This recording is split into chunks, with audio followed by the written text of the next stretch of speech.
Welcome to another edition of True Birth. I'm Kristin. And I'm Dr. Abdelhak. My friends call me Yaakov, but... Yeah, they don't call you Jake? No. Nobody?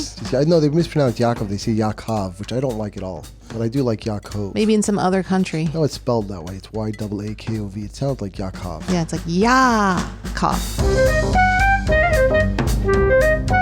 Today we're talking all about external cephalic version. Yes, and external cephalic version might not mean anything to the general audience unless we actually tell them what that is. Right, because it does sound like a lot of mumbo-jumbo medical terms. I think each word in itself can be interpreted. I think when you put them all together, you need to explain it. Okay, so let's explain it. External means outside. Correct. Cephalic means The head or near the brain. And version means to turning a right, to baby's veer, head from without. So it's if you have a mom who's carrying a breech baby and you'd like to deliver a normal delivery Vertex, which is, the way babies generally come out, then you might want to consider an external cephalic version. Right, and Vertex means head down. Right, so the Vertex is technically the back of the head that's usually the leading part of the head when a baby delivers. Right, like where you would wear a yarmulke. Correct. Not the Syrians. They kind of wear it more in the front. I don't know why that is, but yes. So if you ran your hand over your back of your head, the flat part, and right where that curve is, when you get to that 90-degree curve, that's the Vertex. And in obstetrics, it's a very common term because that's the part of the baby that's coming out first. Hopefully, correct. And the reason why that's the part of the baby that's coming out first is because when a baby puts its chin to its chest, in that position, that Vertex is that's the first thing out. So if you put your chin all the way to your chest, as far as you can go, and then came down straight down, what would you hit? You'd hit the Vertex. Right, which is what you're doing now. And actually, that makes the diameter of the head the smallest. Correct. The reason why babies come out Vertex is because the diameter or the widest portion of the baby's head that has to traverse the birth canal is the bitemporal, or one temple to the other. We call that like the bipyramidal diameter. Right, like right above the ears. Like yes. Up. Up, right, the temples. If you go from temple to temple, that we call that the bipyramidal diameter, and because the parietal bones are on each side, and that becomes the widest part of the baby's head that has to get through the birth canal, which is obviously a lot easier than if the baby was like face first, because then it would have to be from chin to the top of the head, and it would generally not fit. Right. And that's an average woman's pelvis is like 10 or 11 centimeters. At the narrowest portion, correct. Right, where the baby has to fit through. And then the biparietal diameter, or like the Vertex, is usually smallest when the baby's got its chin tucked, and it's usually 10 centimeters. Right. So when the baby is Vertex in that position, the bipyramidal diameter becomes the widest part of the head that has to get through the birth canal, and that is usually going to be the best fit. Okay, but we're all way off topic because we're not even talking about the head. We're talking about the butt, right? Yeah, or Breech. I guess verting the head. We're talking about the head because we're talking about verting it. Every time I talk into my Google phone when I'm dictating, and I say breech, it gives me BREACH, and I want BREECH. And you haven't auto-corrected that yet? It's because you have a dumb Android phone. It can't learn. It can't. Is that why? Yeah. If I had an iPhone, it would learn. But then it would learn that this guy uses breech, BREE. I wouldn't be an individual. I'd just be another iPhone person. Right, but then you'd have a smarter smartphone. But I don't know if I want to. Yeah, you want to stay with your dumb phone. I get it. So I'm not sure the difference between the word. Breech and BREACH means like, to break in or to... to bust up. Right. Cops do that. Breach. We're going to breach that drug house. Yeah, or lawyers. They breach that contract. Oh, do they? Yeah. Don't they? Or they... Oh, yeah. Their clients do. They find a loophole. Right. The breech we're talking about has two E's, and it refers to the baby's butt. And if a baby is not head down, butt down, you might want to turn the baby, and we call that external cephalic version, or ECV. And we're going to talk about very specific conversation today. We're going to talk about why or in what situations can you expect it to be more successful, and in what situations can you expect it to be less successful? Right. So at what point in a pregnancy does a woman get to this point where she's a good candidate for an ECV, or she needs one?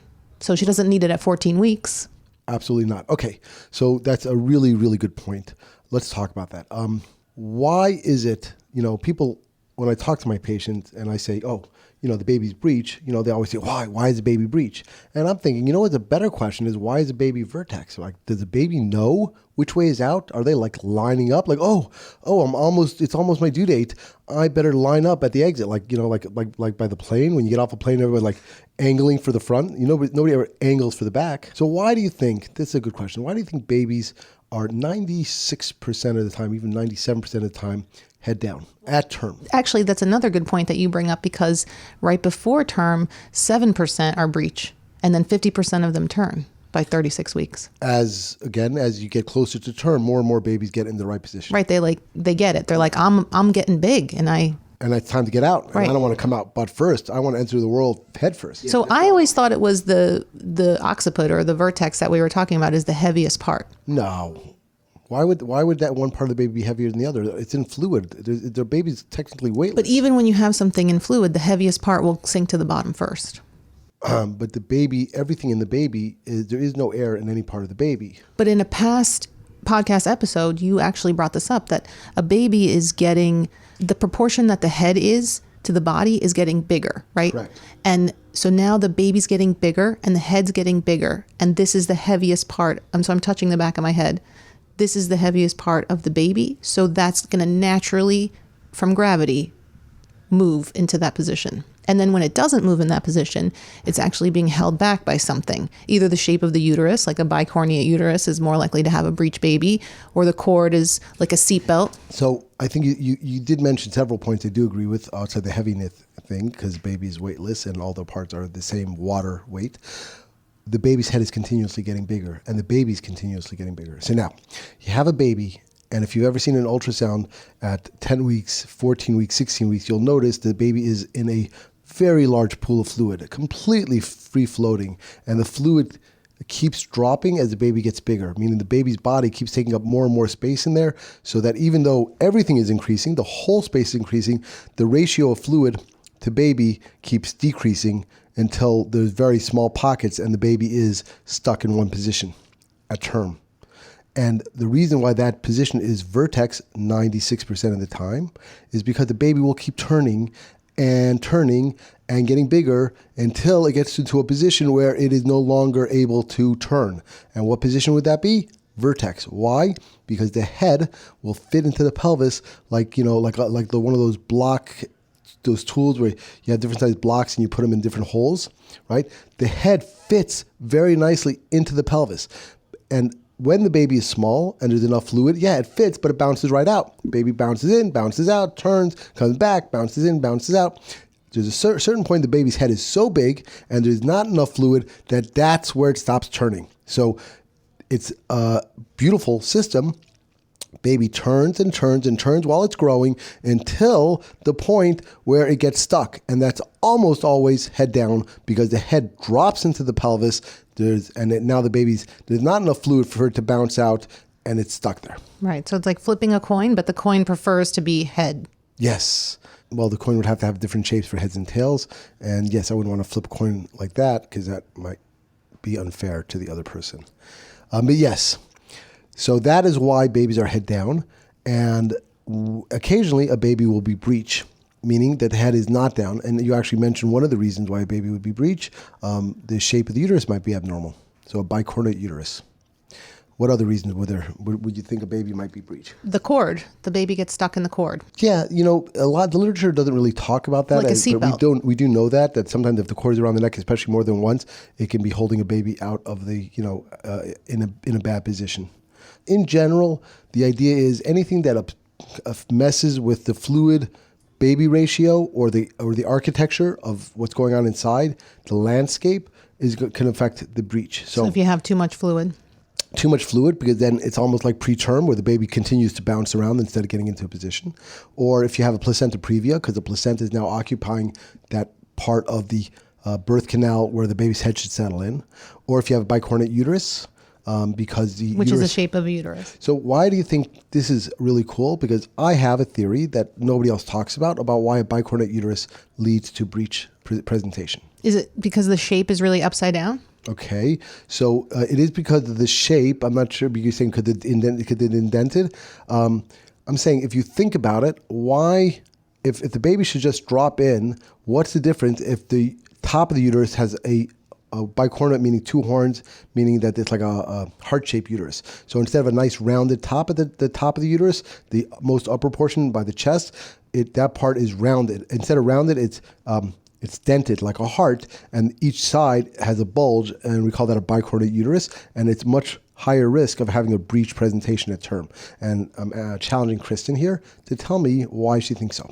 Because it's really like it's upside down. So that part is like the baby settling in to the pelvis. Nobody says that. Nobody says anything, so I shouldn't hold that against you. They just say bicornuate uterus is more likely to associate with breech. And who cares why? We don't know why. They say obviously it's because of the shape. But why? What does the shape of the uterus have to do with the baby's head dropping in? I mean, no matter what position the baby's in, something has to be in the horn. Why can't it be the butt? Why should it be the head? So what is it? When you picture this baby turning, right, and turning and turning and then dropping in like a key into a lock, right, a real good fit, it really should happen when the baby's 90 degrees directly above the pelvis. And then when that baby's in that right position and the head is just the right size and the pelvis is like welcoming, and then, the baby settles in, it doesn't come out. But I'm going to challenge you. If there's no gravity in the uterus, like you say, why should it matter that it's 90 degrees? Well, it doesn't, not because of gravity. It's because the baby will continue to move into every space until it gets stuck in one.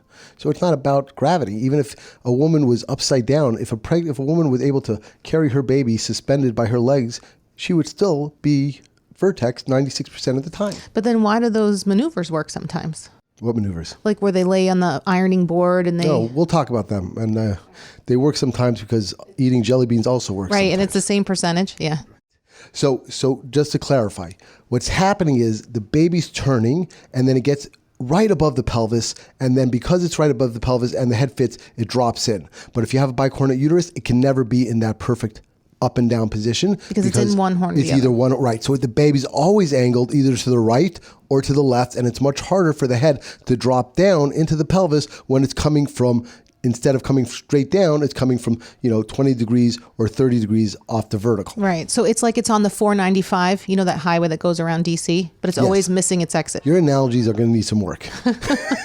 I mean, if you're from the DC area, it makes sense. It's always missing its exit on the 495. Okay, so that's my personal theory of why bicornuate uterus. Now, this is really, so we can talk about reasons why why a baby is breech, like the bicornuate uterus. There's too much fluid, the placenta previa. There's a fibroid that's whole messing with the whole layout of the uterus. The baby's head is too big. Maybe the baby has hydrocephalus, which is a real pathological condition, which leads to a host of bigger problems than breech, etc. All the reasons why. But what percentage of babies are breech without any explanation? They come with no little excuse for it. It just happens. Much higher than you'd expect. You're asking me? Yeah. I thought it was 3% at term. No, I'm not talking about that. I'm saying out of the babies that are breech. Oh, how many of them? How many of them have a reasonable explanation? Oh, I would say high. 80? 15. 15? 15%. The other 85% of breaches are just who knows why. No, that's what I said. So 80%. So I was close. It's really 85% are breech and who knows why. I think we're saying the opposite thing. What are you saying? No, I was saying that 80% are breech, who knows why. 20% are breech and we know why. Then you're absolutely I was pretty close. 85% of babies that are breech do not have any diagnosable reason why. Risk factor that we can understand why they're breech. So just idiopathic. 15% are like, oh yeah, this is a previa, this is a bicornuate uterus, this is a fibroid here, or whatever. Yes. So just idiopathic. No, I don't know. And also, isn't there something about, idiopathic means you don't really know what causes it. I think idiopathic it comes from within, like sarcoid, or it's not an infection. It's not from exposure to some toxin. It just lupus. Lupus is idiopathic. It just comes from in your body. Right, but you don't know what causes it. So something could be causing these breech babies, but we don't know what it is. Right, Hence, but I think idiopathic specifically means it's brought upon by itself. But maybe we're saying the same thing. Right, because we don't know what causes it. Right. But it could be something from within. A lot of times women who have a breech baby for no known reason, these 85% of women who have a breech baby that don't know, they have it again. Yes, there is much higher risk of it recurring, even if there's no diagnosis to explain why it happened. Significantly higher. I think if you had 2 breech babies, then there's like a 40% chance that the next one will be breech. Right, versus a 3% chance. Right. It goes up. Yes. So there is that, there is obviously something that's leading to breech delivery, even if you don't recognize it, and that is probably going to be there for the next pregnancy. And we know that because we've seen many patients who've had breech babies and then come back with other breech babies, and sometimes we deliver them breech and sometimes we vert them, but sometimes, we just have the same breech troublemakers over and over again. Right. Vert meaning we give them an external cephalic version. Right. But that's why a lot of women come to our practice in general, is because they've had a breech baby in the last pregnancy, and even though they had, they had a version and a successful vaginal delivery, or they had a section, and now they're like worried, maybe rightfully so, that this baby's going to be breech again, and they want to be in the right practice and they want to make sure it's taken care of. That happens a lot. We also get a lot of patients who are knocking on our door at 37 or 38 weeks because they don't want a C-section and they've been given no other option. Right. Okay, so now what point in the pregnancy does it matter if the baby's breech? So everybody agrees that the further you go, the more likely the breech will solve itself. But generally, by 37 weeks, you want to start tackling the issue. So you can reassure the patient, let's give another week, and many of those breaches will resolve themselves. The baby will find its way down. But at 37 weeks, if the baby's still breech, it's not a bad idea to schedule an external cephalic version. Right. So I found this to be true, and I would love to have your comments on this. This is not anything that I researched, but I find, because we do ultrasounds at most visits, if not all of them, for our patients, that if a patient is just randomly breech at 28 weeks, breech at 32, but all the other visits she's been mainly head down. So I call it a persistent breech versus a random breech. If she's just randomly breech at 34 weeks, likely to turn on its own. But if a woman is persistently breech at 24, breech at 28, breech at 32, breech at 34, I find that those babies don't turn on their own. And so I tell women, they've been breech 3 visits in a row and they're only 33 weeks or 34 weeks. I'm like, listen, let's start researching external cephalic version because you might be a candidate. So I think you're correct, 100% correct on that observation. And I would say that actually you might even call one an unstable lie and the other one a breech, a persistent breech. And there are actually published studies that will say that if you have a persistent breech, you're much more likely to be a bicornuate uterus situation because that head might be trapped in a horn, as they like to think of it. I don't think of it that way, but they think of it as like the head is trapped on one side and the baby can't even turn to get into a better position. Right. So an accurate uterus could be the same issue. An arcuate. Arcuate. Yes. Could be the same issue. So an arcuate uterus is just another form of a misshaped uterus where there's kind of flat, not as much of a dip. But yes, it can also, but it's not, I would say more common than that is if there's a partial septum, because then you have the weird shape of the uterus even without the bicornuate part. Right. So a septum is like a thin membrane. Right. So the uterus has this wall in the development phase of the uterus. There's a wall between the right and left side. You're talking about embryonic, like the woman's when she's a baby. When the mother was a baby, she had a wall right down the middle of the uterus, and it was supposed to kind of get absorbed and over, in the fetal development, it should have gotten resolved so that wall was no longer there, but it was left behind, or part of it was left behind, and we call that a uterine septum. And very often it goes together with a bicornuate uterus because at the point where the uterus dips down, that nadir or saddle where the uterus is very low in the middle very often continues as a septum down the middle of the uterus, splitting the cavity into the right and left sides. What's the prevalence of arcuate and bicornuate uteruses? I don't know. Or the prevalence of undiagnosed? We were talking about, 1 or 2%. Right. It's not like a very high number, but a lot of them go undiagnosed, possibly. Well, if you're lucky, they go undiagnosed, right? Because if you have a bicornuate uterus and you continuously deliver babies that are Vertex and you don't have any problem carrying in preterm labor, then who cares? Right? Why would anybody even want to know? Right. It's like having one kidney. If you never look, and you never would have to know. Right. If you show up one day and you try to donate a kidney and they're like, hey, you only got one. You're missing one. You're like, you look like a hero and you don't even have to do anything. Right. You're like, oh my God. You're like, I would have given it, but I couldn't. No idea that was the only one. So I think the topic is what are the risk factors or what are the factors that are more favorable to external cephalic, successful, right? So, okay, let's talk about what an external cephalic version is. So the audience can picture this. Okay, so the baby's breech and kind of stuck that way. We're not talking about the baby's head's off to the side and you can just kind of shove it in the office. You got to give it a little push, a little nudge, and it goes into the right position. We're talking about the baby's really breech and you're like, okay, you're headed for a C-section because the baby's feet are down and the head is up. And let's see if we can get this baby into a better position. And we're going to do this external cephalic version, which is basically manipulating the uterus with hands to the skin, find the head, and kind of shove it into the right position as, I don't know, that kind of sounds a little medieval. Barbaric? Yeah, a little bit. Shove your baby in the right position. Yeah, how about gently nudge? Well, that never works. Or you wouldn't need the OR. So if we're going to do this, we're going to do it in an operating room because sometimes you can put undue stresses on a baby and then the baby gets really bradycardic or heart rate is low and it doesn't come right back up and you have to go get the baby out because now the baby's in trouble because you tried to turn the baby and it didn't like it. So you do it in the operating room with an anesthesiologist, open OR, and if you need to convert from your external cephalic version procedure to a C-section, you can do it in basically a minute. So you have your emergency personnel Right. on and standby. You hope you don't need it, but you need it every once in a while. And you often don't need it. Not often. The literature says like less than 1% of the time. It really depends on which babies you turn. If you turn every baby, it's for sure less than 1%, meaning if you take everybody to the operating room, even if they're easy to turn, but if you take only the hard ones to the operating room, then it's probably about 5% maybe. 5% of babies, women who go for an external cephalic version end up in a C-section right then and there. Right, because the baby gets really upset, doesn't like all the pressure, the heart rate goes down, which is quite common. Most of the time the heart rate goes down, but it also comes back up. And sometimes it doesn't want to come back up and you're like, okay, I'm going to go get your baby. And that's one of the counseling risk factors that a woman can decide not to go through the procedure. Right, but if the alternative is you can have a C-section because your baby's breech, it's not such a bad idea. Yeah, it's not so distasteful that you ended up with a C-section. Right, you're like, the worst case scenario is I'm going to end up right where I was going to end up in the first place. Right. I mean, it would be nice if you didn't have to have the C-section at 37 weeks, if you had it at 39 weeks, but it's not the end of the world. It's, so if a woman's weighing the pros and cons, it's worth having an attempt at external cephalic version because the worst case scenario is you had that same C-section 2 weeks earlier. So we're going to try to turn the baby. Okay, so this is unfair because Kristin's a midwife and she doesn't do external cephalic versions. It's not part of their wheelhouse, but she does know about breech. What do you? We're going to talk about many different factors or variables that lead to success or failure with external cephalic version.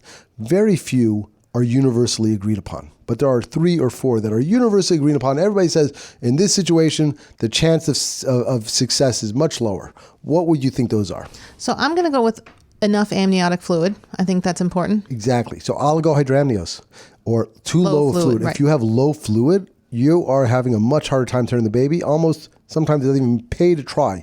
If the fluid is so low, just picture how are you turning the baby? The baby needs room to flip over, and if there's very little fluid in there, there's no way the baby can flip, no matter how deft your hands are or how motivated the baby is to get around. So right, there's not enough low fluid, everybody agrees, is a high risk factor for failure. What else? I'm going to go with something about the nuchal cord, right? So if the nuchal cord is really holding the baby back. I would agree, but it's not studied enough. People a lot of studies don't even talk about the nuchal cord, meaning if there's a cord around the neck or holding the baby up. Many studies don't even mention it as a factor. Right. Well, maybe one time isn't such a big deal because that's actually a natural place for the cord to fall. But I think that if it is 2 times, yes, because then if you did turn the baby, you're putting undue pressure on the cord, and then you're going to have a fetal bradycardia or the baby won't turn at all. But yes, I'd agree, but that's not universally agreed upon.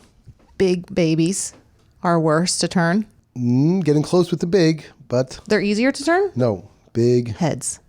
Butts. Not the baby, but the...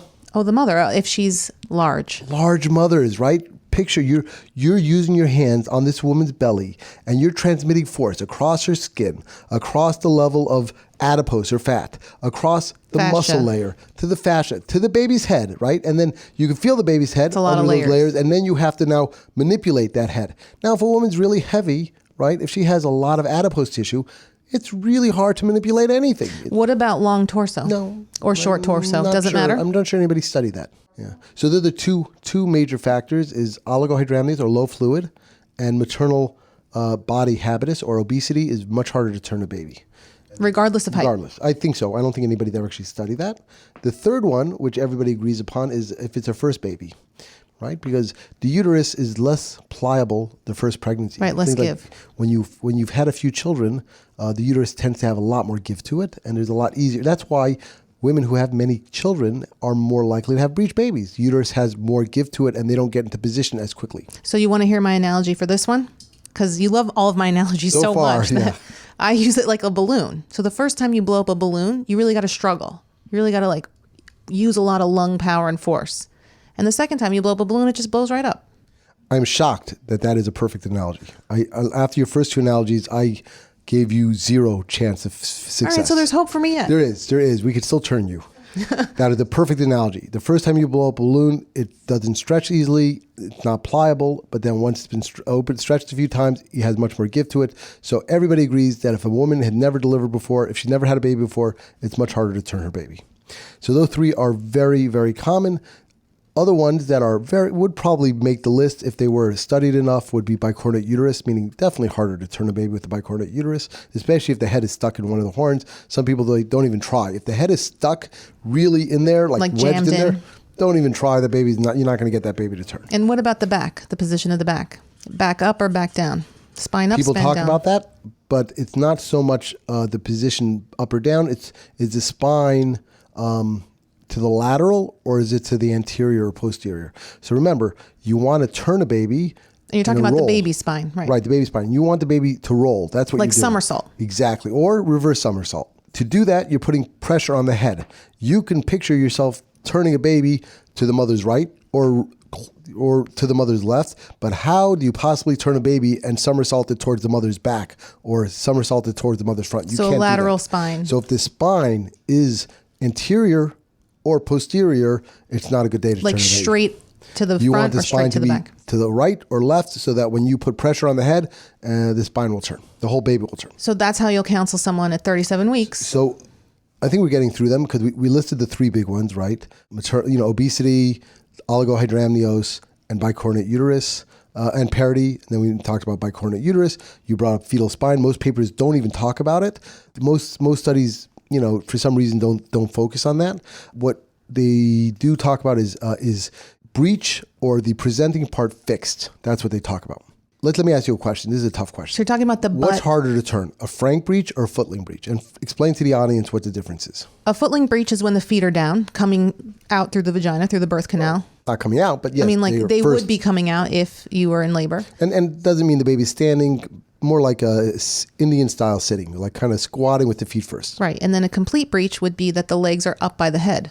Frank breech is up by the head. And then complete is like sitting in a chair. Complete is the legs are, the butt is still first, but the knees are bent. But as far as we're concerned, let's talk about complete and frank breech the same way. It's the butt first, and the legs are not in the way. The feet first. I would so think what's harder to turn? I would think that it's harder to turn if it's footling breech. That to me would be harder to turn. So the answer is some papers say footling is more difficult to turn and more of a risk factor for failure, and other papers say frank breech is more difficult to turn. And the reason they differentiate between frank and complete? Well, frank or complete. The Same. Buttocks first. The reason why is because they're actually not really arguing. It depends on how they're looking at it. If the breech is fixed, meaning if the breech is all the way in the pelvis, like butt jammed in, all the way in there, it's going to be very hard to turn. Usually legs can't be jammed in because even if they're jammed in, they're really not stuck. They're small. So they're small parts. So if the legs are first, you're usually talking about a baby that's not jammed in. Personally, I would rather try to turn a frank breech than a footling breech. Because a footling breech to me is a baby that is not rolled up, has a very long axis, and it's very hard to flip a baby with a long axis. But if a baby's rolled up, I can somersault it better. Right, that's what I would think would make sense. Right, so the answer is some papers say footling, some people say frank, but everybody says that if the baby's breech is fixed, it's harder to turn. But can't you go through the vagina and have someone do a vaginal exam and dislodge the butt? Just telling everybody all my secrets. That's my secret. I discovered Isn't that what this podcast is about? I know, actually it is. Okay, so there is, we had a patient who the breech was really wedged in, and we couldn't turn the baby to the right or the left. It was just not moving. And the head would move, but then, you let go of the head and, weeble wobbled right back to where it started from because the rest of the baby's body was not following. So I knew that the breech was really fixed, and we took a vaginal gloved hand, obviously, and my partner pushed up on the breech with a kind of a hand lifting the breech out of the pelvis while I tried again to turn the baby, and it turned very nicely. So that, and then I looked it up and nobody described it, so I call that the Abdelhak breech maneuver. Right. For external cephalic version. I need to copyright that. Yeah, and we're going to add it to your list of names, like Daenerys Targaryen. Yes, the Abdelhak breech, right, the unburnt. So yes, The unbreached. If you can lift the breech out of the pelvis, you can have a much higher chance. And I don't know why. It seems so common sense to me but it's just not talked about in the literature, although I should write the case report up just to get it out there. So tell us about the success rates. No, we didn't finish. There are other factors. Oh, okay. Some people think an anterior placenta increases your risk of failure. So an because it's anterior harder placenta, when the placenta's in the front. when the placenta is on the Belly button side. as opposed to the back side. Other papers don't find that. Belly button side of the mother. What are the other? Epidural. Epidural generally is found to you relax the mother's belly, and the rexus muscles are not tight. You have a higher chance of success. If you mash on any woman's belly, regardless of how motivated she is to let you do so, she will tighten up. Right, her natural reflex. Right, you cannot. Once you mush on a belly, those muscles are tightening reflexively, and you cannot. You don't have any give there. And doesn't the uterus then contract also a lot of times when you're... Yes, it generally, you have to wait between contractions. So do you use terbutaline? Terbutaline has also been found, which is a uterine muscle relaxant, also been found to help increase the success rate. But these are all, depending on the paper, they're not universally all accepted. But these are all things that could help turn a baby. I feel like there are other factors that for some reason I'm not thinking about or missing as far as the success rate. And what about baby size? Does baby size matter? Previous C-section, you can turn. That's not a contraindication. Some people might not be comfortable, but even if a woman had a C-section, you can try external cephalic version. What else? Baby size. Yes, for sure. Because at 37 weeks, it's hard to turn a baby, but it's still early enough because the baby is small. Meaning it's not taking up too much space, but the bigger the baby is, the more likely it is that you're not going to get right. And there's probably something to baby size to amount of fluid ratio. Correct. So like if you have a small baby but a lot of fluid, or a big baby but small fluid, then it would be harder. All right, and it's done in the operating room with spinal terbutaline. I use terbutaline. Ultrasound is at the bedside, so we can continuously check on the position of the baby and the heart rate. And so then when you push the baby, what you do is you put your hands on the belly and you try to push the baby into a forward somersault. And if that doesn't work, you try to go for the backward somersault. Right. So forward somersault, meaning you're pushing the baby in the direction of the head. Usually that's the first go-to move. Sometimes that does not work, and then you try the back. But the backward somersault really should be a forward butt up maneuver, meaning instead of trying to push the baby backward, you want to put your hand on the baby's breech and push that upwards, and then at the same time, pressure on the head downwards, because it's very difficult. The whole idea of moving a baby by pushing on its head and getting it to roll backward is really, it's very even hard to picture that working. It's much easier to push something forward and then the rest of the baby follows. So you push the breech up and you wait for the back to roll down. And then what about the success rates? So that's another area that's really interesting. The success rates are generally somewhere between 50 and 80%, depending on the literature. And I would venture to say it's really not based on the skill of the provider, because the person who has an 80% success rate is probably including every single baby that's not in perfect position in his study, even the ones that are like easy to get into position, and then they just like include them all in the study. So then the success rate seems really impressive, where maybe in the 50% success rate, they're only taking those babies that are really fixed in a breech position, and it's not unstable lie. Unstable lie means that, the baby's floating around and every minute somewhere else, and those babies, all you got to do is, give them a little bump this way or that way, and they go where you want. So in those babies that have unstable lie, if you include them in your study, you're going to have a much higher success rate of version. They might not stay there, but you can get them down easily. But if you only take the hard-ass cases and you count those, you're going to have a much lower. So I don't think it's fair to compare success rates between different providers, because it really depends on who they included. So what do you tell a woman her chance of success is? You tell every woman something different, because based on all these factors. Right. So sometimes I say don't even try. It's not, right. There's not enough fluid. You have a bicornuate uterus. The head is wedged in. Yeah. There are reasons. There are cords around the neck more than once. If I turn the baby, either it's not going to move, or if it does move, I could have put so much pressure or traction on the cord that I get fetal bradycardia, and then I have to do a stat section. So if I think that the baby's movable, we will do it. If I think that I have an 75-80% chance of success, we'll do a version. And if I think the chance is closer to 50 or lower, then I'll just say, well, we'll do a C-section, or let's just deliver breech. Breech deliveries are still an option. Right. Which is kind of the art of what we do. Again, it's not really... Right. It's nice to offer that to patients, because we know that in other practices they wouldn't, and they would automatically be stuck with the C-section. And patients are really smart, and they ask the right questions, and sometimes they say, yeah, I'll have a breech delivery, and other times they say, I'm okay with the C-section. Right. We're going to save all the rest for the other podcast called Breech. We did this completely out of order. This is the teaser for the breech. We talked about like one aspect of breech in depth, leaving all the other parts of breech, like how do you do a breech delivery? What are the risk factors? What could happen? Why don't people do them? All those things we should talk about in our next podcast, not next one, when we ever get to it, called Breech. And that's coming soon. But technically, you would go for the ECV or the external cephalic version before you would go for the breech delivery. Kristin, by the way, is very young, so it's surprising to me that she said she's done having children. But yes, you mean you'd have an external cephalic version, or you wouldn't? Yeah, I would feel very comfortable and confident, and I would know what to expect. What's coming You up? never had breech baby, though. You were always... I never had a breech baby, and also every ultrasound I had, my babies were always head down. I had persistent vertex. I don't think that's a thing, but... It is now. Right. For your babies, it's a thing. And if you want more information or you want to find out more about True Birth Podcasts, you can go to our website, maternalresources.org or integrativeobstetrics.com. And you can find us on Instagram or Facebook and find us wherever you get podcasts. And if you're carrying a breech baby and you're close to term and you happen to be in the upper New Jersey, New York area, drop in. Yeah, New York City metro area. We'll turn your baby. Sounds fun.